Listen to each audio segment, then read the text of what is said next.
যে গুরুত্বপূর্ণ খবরে নজর রেখেছি, একসঙ্গে 179 আইপিএস কে বদলি।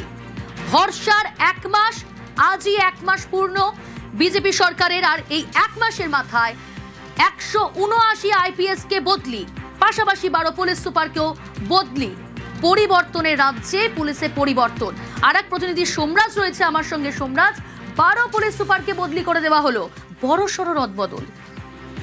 দেখো, অবশ্যই বড়সড় রদবদল। তার কারণ 179 জন যে আইপিএস দের বদলির অর্ডার রাজ্য স্বরাষ্ট্র দপ্তরের তরফে করা হয়েছে, সেখানে অনেকেই যারা এসপি র্যাঙ্কে ছিলেন, কারণ কিন্তু তাদেরকে এসপি পদ দেওয়া যাচ্ছিল না বিভিন্ন পুলিশ জেলা, তাদেরকে যেমন এসপি পদে দেওয়া হলো, তেমনি কয়েকজন যারা এসপি হিসেবে দায়িত্ব পরিচালনা করছিলেন তাদেরকে অন্য পদে রদবদল করা হলো।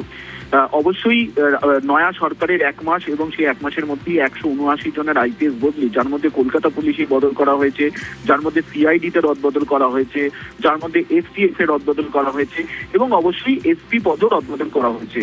মোট 12 পুলিশ জেলার এসপি বদল করা হয়েছে, যার মধ্যে রয়েছে পূর্ব বর্ধমান, কৃষ্ণনগর, জলপাইগুড়ি, বারাসাত পুলিশ জেলা, ডায়মন্ড হারবার পুলিশ জেলা, দক্ষিণ দিনাজপুর, বারুইপুর পুলিশ জেলা, বীরভূম, বাঁকুড়া, হাওড়া গ্রামীণ পুলিশ জেলা, পুরুলিয়া, হুগলি গ্রামীণ পুলিশ জেলা। এই পুলিশ জেলার এসপিদের রদবদল করা হয়েছে। শুধু তাই নয়, আইডি র্যাঙ্ক থেকে শুরু করে ডিআইডি র্যাঙ্ক, প্রত্যেকটি র্যাঙ্কেই দেখা যাচ্ছে রদবদল করা হয়েছে। এই 179 জন আইপিএস এর রদবদল রাজ্য পুলিশের তরফে করা হলো এবং রাজ্য স্বরাষ্ট্র দপ্তরের তরফে নির্দেশিকা জারি করা হয়েছে। এর মধ্যে কয়েকজন আইপিএস যাদের পদোন্নতির অপেক্ষায় ছিল তাদের পদোন্নতিও করা হয়েছে, যেমন ডিআইজি র্যাঙ্ক থেকে আইজি র্যাঙ্ক দেওয়া হয়েছে বা এসপি র্যাঙ্ক থেকে ডিআইজি র্যাঙ্ক দেওয়া হয়েছে। অর্থাৎ সাম্প্রতিক সময় এই প্রথম পুলিশের রদবদল করা হলো রাজ্যের নয়া সরকার আসার পর। অবশ্যই সরকার পালা বদলের পর 179 জন আইপিএস এর রদবদল হলো, স্বরাষ্ট্র দপ্তরের তরফে জারি করা হলো নির্দেশিকা। এবং আমরা দেখেছি সোমরাজ, রাজ্যের মুখ্যমন্ত্রী শুভেন্দু অধিকারী, প্রশাসনিক প্রধান, তিনি একথা বারবার বলেছেন যে আইনের শাসন দরকার।